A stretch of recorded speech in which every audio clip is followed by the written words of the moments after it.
Hi everyone, thanks for joining me today.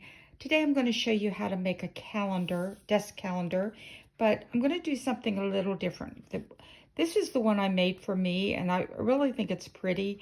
But the one we're going to make has got a little bit different, little unique twist to it. And this one's a fairly wide one. You do not have to make it this wide, and let me show you. Let me put this aside. We're going to make one similar to this, which I added a top portion that corresponds with each month, and we'll show you how that works. But this one isn't near as wide, as you can see. Big difference there.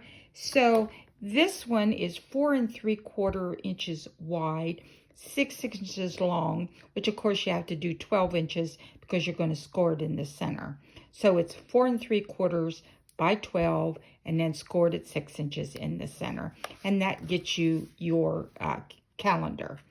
Now, the other thing you have to do with your calendar is you need to put a solid base underneath it. So I'm going to kind of show you a little bit. This is the one I'm going to do today. And what I did was I save cardboard paper that comes in like a shirt. And I have a box of these cardboard pieces.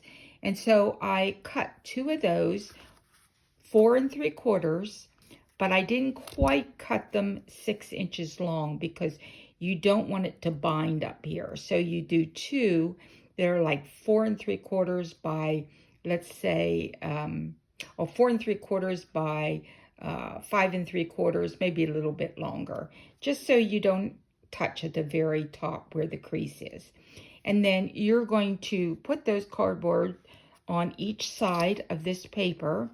If the cardboard has like white on the back, which some of them do, then that was perfectly fine. But like this one is just cardboard. And so of course that's kind of ugly looking. So I covered them with some paper that would match this and glued them down. And you cut them to the same length as the cardboard, and you do the front and the back. And then you just make a little easel, I call it. And this is 4 3/4. You make it the same width. And then you make it where you're going to score. You'll have to have 3 inches wide, or the height. So you're going to score it then at 1/2 inch. Let me see if I can show you here. You're going to score at 1/2 inch, and then you're going to score at 1.5 inch, and then you're going to score at 2.5 inch. And that will give you 1/2 inch. Can you see that? And then 1 inch and 1 inch and 1/2 inch. And then you glue it down. You put one side down, and then you just bring the other side down and glue the 1/2 inch strips and press down, and there's your easel. So it's really, really, really simple. So you need it 4 3/4 inches long, and then you need it 3 inches high so that you can get all the score marks on. So 1/2 inch, 1.5 inch, and 2.5 inch. That's all you need. And then you just take the 2 ends that are 1/2 inch, glue them down onto your cardstock, and there you go. You're ready to go. So now what I did was you take a calendar, and you can get these calendars pretty much anywhere. You can get them off of Etsy. You can get them off of Amazon. I usually get them off of Etsy, but this year I tried Amazon and I got these calendars. And so what you're going to do is you want to make sure everything will fit. So I put the calendar on first, and you just want to try to line it up. And I'm going to bring it down a little bit so I have plenty of room to put all that on in the top. So we're just going to glue that down. Some of the calendars come with sticky strips on the back, and this one did. And then I added a double-sided sticky tape just to make sure that it would stay down, okay? So there you got that. Now we're going to go to each month on the top. Now, on this one, what I did was I cut 12 of these pieces out of white paper. And I used the die cut from Tasteful Touches by Stampin' Up. I used this one, see? But I noticed that it is pretty thick, okay? Which is okay, but I decided I was not going to cut each piece this out and then put the other pieces on top. We're just going to cut some designer series paper. But let me show you how this works. So here's January, and then you're going to peel it off. There's February, okay? And it goes all the way down to December. So let me show you. I'm going to put this one aside. And what I did was I decided to try to do some of those. I stamped on them, and some I just used designer series paper. So I tried to do most of them with designer series paper because it keeps it a little thinner. And not only that, it's faster doing it because it takes a lot of time sometimes to get all these done. So this is January's, okay? And here is February and March. Anyhow, we're going to go all the way through. But what you're going to do is you're going to start with December. So this was my December one, you see? Now, on the back of that, you can just use some glue dots. Let's see. I want some thin ones. Let's see. Do I have some here? I surely do somewhere. Sorry, my place is a mess right now. I'm rearranging things in my craft room. So, okay. So, I'm just going to use a couple little glue dots to glue the December one down onto the calendar. So we'll just take that, and I'll use 2 of them. They don't have to be in anywhere in particular because you're not going to see them, okay? So you want to try to get it even. And there is your December one, okay? So you see it makes it easy because you're just using the designer series paper. Okay, so there's December. Now, you notice I did not put December on the top of here, and that's what I wanted to tell you. I used for my month Days to Remember by Stampin' Up. It has all the months on it. Not everybody's going to have this, so you don't have to even put the month on the top because you've got it down here. So I guess in a way it's a little redundant, but I did use them because I had them. So, but don't panic. If you don't have it, don't use it. All right? So there you have December. Now you're going to go to November. So November, I did a designer series paper with the word thankful on it. And I did add November at the top. And so you're going to want to put that down. Now, how you're going to do that is you're going to get some Velcro, thin clear fasteners are called. And you want the low profile. That is important because if you get too high, it does become too thick at the top to add all these. So you want to get, and this is a 3/8 inch. And you can get bigger ones, but I find that it just doesn't work as well when they're too big. So I'm going to open this pack here, and I'll show you how you're going to add these. So, of course, I think it's called a loop and a hook. I'm not sure what they call it. I just call them glue dots. And there is a soft side, and then there's a little rough side that they come together, okay? So, let's see. I'm going to cut some of these off, and you just cut them like this, okay? So you need one of each.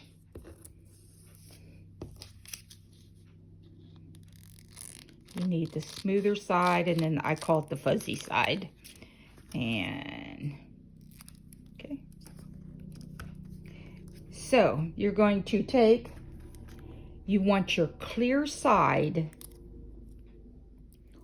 on the front of your paper, okay? Because it'll blend right in. Now, so I'm going to put this right there on the Merry Christmas. Okay? And you see it kind of just blends in. And we're going to do another one on the other side. I used 2 to hold it in place because you don't want them falling off.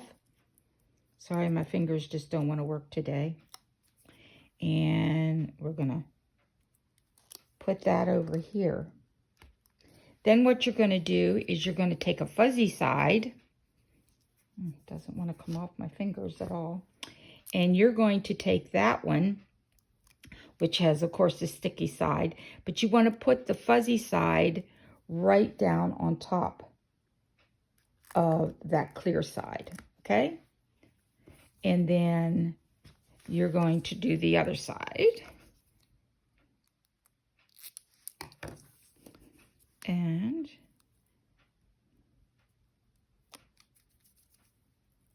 put the fuzzy side down. Okay, so now you got that sticky side on, and so you're ready for your next month, and you're going to stick that right on top. Now you want to try to line it up here so that it's fairly even. It doesn't have to be perfect, but there we go. And you're going to press that down. See? Now you can peel this off. See? There you go. Well, that just doesn't want to leave the... And then put it back on. So...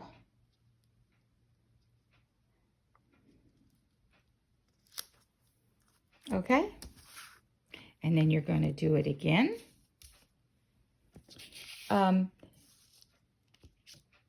What I did was I went through and I did each one of these before I started, and I went to the calendar and I took each month and thought, what is it at each month that I could make a theme? So that's how I got the different ideas for each month. And we're going to put this on here.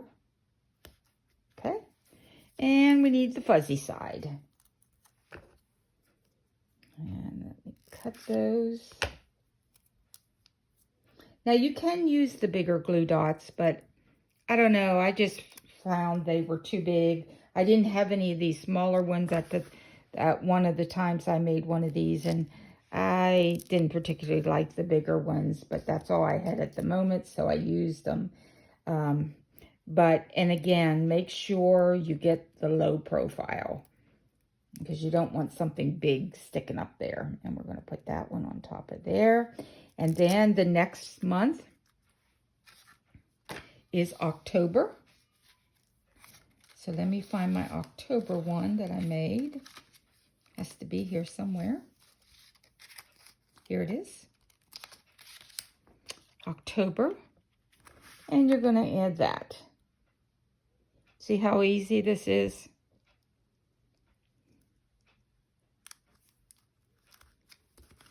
See? Isn't that cute?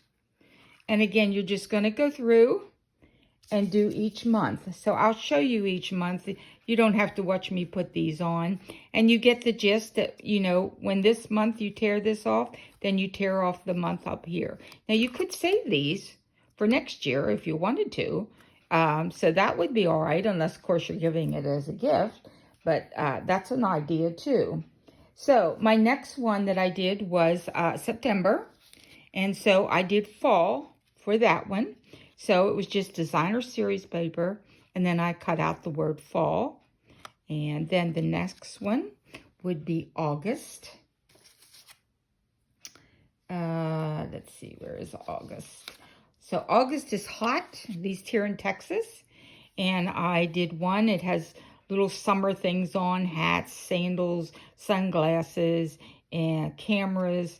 And I just had this piece of cardstock that had the word summertime on it. I just cut that out of the cardstock and added that. I did bump that up a little bit just to add a little bit more to it because this is kind of busy in the background. So I did that. And then July is next. And of course, it is the 4th. So I did some, what I hope was looking like fireworks. And then there's June, which is Father's Day. So I did a Father's Day. Okay. And then May, Mother's Day. And I just did, this was a Stampin' Up, a wooden Stampin' Up stamp on that one. And then there's April, and I did spring on that. Okay.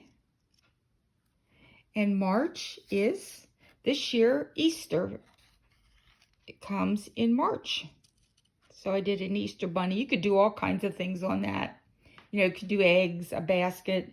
You could do something a little more religious. He lives, something like that. Whatever it suits. And February, of course, is Valentine's Day. So I just took this came from a Stampin' Up! Designer series paper, and then I just cut out the heart. And of course, January's cold. Most people have snow and that sort of thing. So I just did some trees. That was a Stampin' Up! Designer series. And added a couple snowflakes to add a little bit of dimension. And that is your calendar. And it is really cute how that comes out. And then, like I said, when this month peels off, you just peel off that month. Then you have your February. And that's the way. Now, I don't know if you can tell, but this one is a lot more flat. The only reason this one's up is because I added these little dots, you know, embellishments to it, which you don't have to, but I just did. But this one's going to lie pretty flat. This one is up a little bit because what I did was I put some of the designer series paper on top of a white, plain white. And that's before I realized that it was probably better just to do the designer series paper alone. It makes it a little flatter. Now here you can see I had the bigger dots. See those? And I mean, they're okay, but I like the smaller dots better. And not only that, you can peel these off. If you're careful, you can gently peel them off each month. I don't think that's necessary, but you could do it, you know. So there is how you make these little cards or calendars. And they turn out really cute. They'd make a great gift. Or I set mine on, I have 2 desks in my craft room, so I need 2 of them. I set them there, and it kind of gives you good enjoyment knowing that you made them. So I hope this helps you, and I hope you can make some fun desk calendars. Thank you for joining me.